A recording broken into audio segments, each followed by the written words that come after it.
ગઈકાલે તાલુકા પંચાયત પ્રમુખશ્રી પાસે વાલી મંડળ કોઈ આવેલું અને એમણે પ્રમુખશ્રી હસ્તે મને ફરિયાદ અપાવડાવેલી કે 2 વિદ્યાર્થીઓના સર્ટિફિકેટ શાળા આપતી નથી, માત્ર પરિણામપત્રકો છે, એલસી આપતી નથી. એ પરિણામપત્રકોના આધારે અમે અમારા રેકર્ડમાં તપાસ કરી તો આવી કોઈ શાળા મળી આવી નહીં, જેથી અમે આજે સવારમાં હું અને મારા બીઆરસી તપાસ માટે ગયેલા.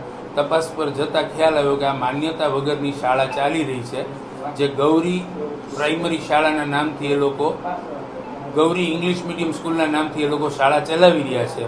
આ જાણમાં આવતા અમે રેકર્ડ તપાસવાની વાત કરી તો એ લોકોએ પોતાના રેકર્ડ રૂમમાં અમને આવવા દીધા નહીં, ઓફિસમાં એન્ટ્રી કરવાની ના પાડી અને એક મહિલા ત્યાં હાજર હતા, જેથી કરી અમે પોલીસ બોલાવી અને પોલીસની રૂબરૂમાં અમે ત્યાં તપાસ કરી તો અમને 7 લિવિંગ સર્ટિફિકેટ મળ્યા છે અને હજી ત્યાં 33 વિદ્યાર્થીઓ, ત્યાં શાળામાં 29 વિદ્યાર્થીઓ અભ્યાસ કરતા હતા.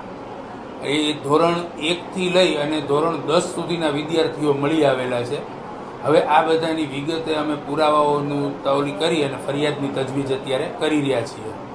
આ લોકોના જે 2 વિદ્યાર્થીઓની અમારી પાસે લેખિત ફરિયાદ છે એમાં એમણે આમની શાળાના પરિણામપત્રકો આપેલા છે.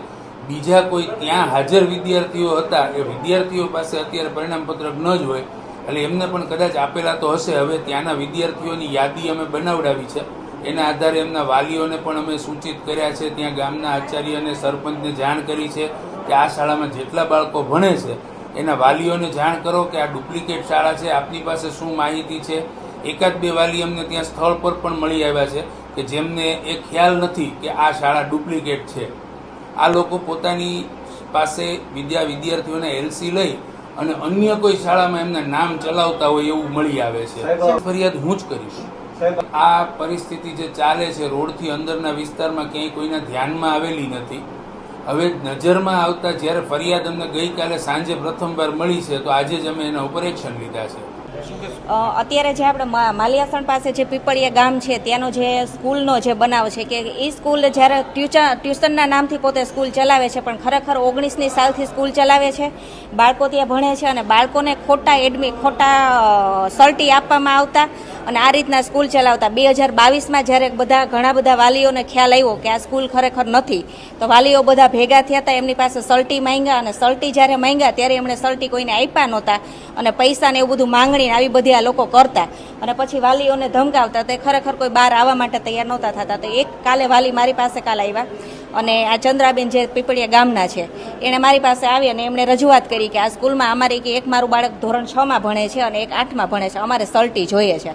એટલે કીધું કાંઈ વાંધો નહીં. એટલે અમે એના સર્ટી માટે અને બધું કે અમે તાલુકા પંચાયત જે ગઢવી સાહેબ છે એમની પાસે ગયા અને એમને રજૂઆત અમે કરી કે આવી કોઈ પીપળિયા ગામમાં ઇંગ્લિશ મીડિયમની ગૌરી સ્કૂલ ચાલે છે તો તમે જો એટલે કે આવી કોઈ સ્કૂલ કે આપણે કે ગામડામાં કોઈ ઇંગ્લિશ મીડિયમની સ્કૂલને પરમિશન આપેલી નથી. આપણે ઊંડી તપાસ કરી, ગઢવી સાહેબ આ તપાસ કરી પણ ખરેખર આ તપાસ કરતાં જાણવા મળ્યું કે આ કોઈ સ્કૂલમાં કે આ કોઈ સ્કૂલને પરમિશન નથી, એની પાસે કોઈ કાગળિયા નથી કે કોઈ વસ્તુ આ લોકો પાસે નહોતું. આજે એ સ્કૂલો સીલ પણ કરવામાં આવી છે. તો અમે ગઢવી સાહેબનો પણ આભાર માની કે તાત્કાલિકના કલાકોના સમયમાં જેમણે જે સ્કૂલનું કર્યું અને પકડી સીલ્ડ માર્યા અને અત્યારે આપણે કુવાડા પોલીસ સ્ટેશનમાં એમની ફરિયાદને એફઆઈઆર કરી છે. 35 જેટલા વિદ્યાર્થીઓ છે, 50 હતા પણ 35 જેટલાના સર્ટી ને એવું બધું નીકળ્યું છે. ગઈ હતી કે મારા છોકરાના સર્ટી 2 વર્ષ ત્યાં મેડમને હલવાડ્યા હે, પૈસા દેતા હતા. એ છતાંય મેડમે એમ કીધું કે તમારે જે કરવું હોય કરી લેજો, સર્ટી તમારું મળશે નહીં.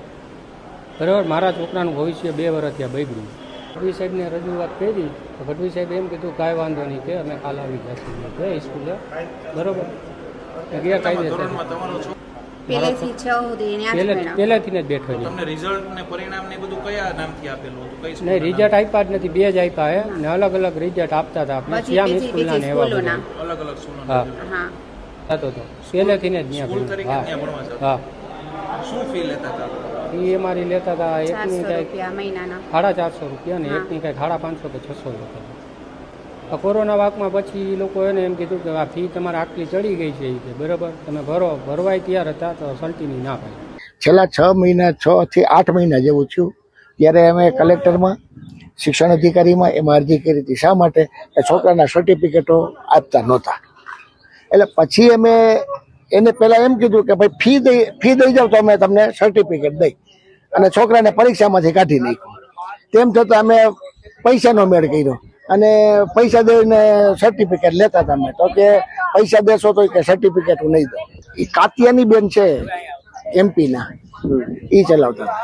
આજે કાર્યવાહીમાં DDO સાહેબ ને આવ્યા હતા અને એ આવીને સીલ મારી ગયા આમાં અને સર્ટિફિકેટ અમને એમ કીધું કે તમે પોલીસ સ્ટેશન આવીને લઈ જાય. તો 5-6 વર્ષથી અત્યારે હાલની તકે છેલ્લે 31 જણાની બાબત હતી, 31 છોકરાની. કારણ કે એમના વાલીએ બધા આવ્યા, આ બધું જોયું એટલે વાલી એવા કે આપણા છોકરાનું આવું થશે અને અમને એનું ટેન્શન વધારે હતું. એટલે પૈસાનો મેળ નહોતો તો ઉછીતા લઈને પૈસા દેવા ગયા અમે કે ભાઈ પૈસા લઈને તમે સર્ટિફિકેટ આપી દઈએ. તો એ બાજવા દોડાઈ બાઈ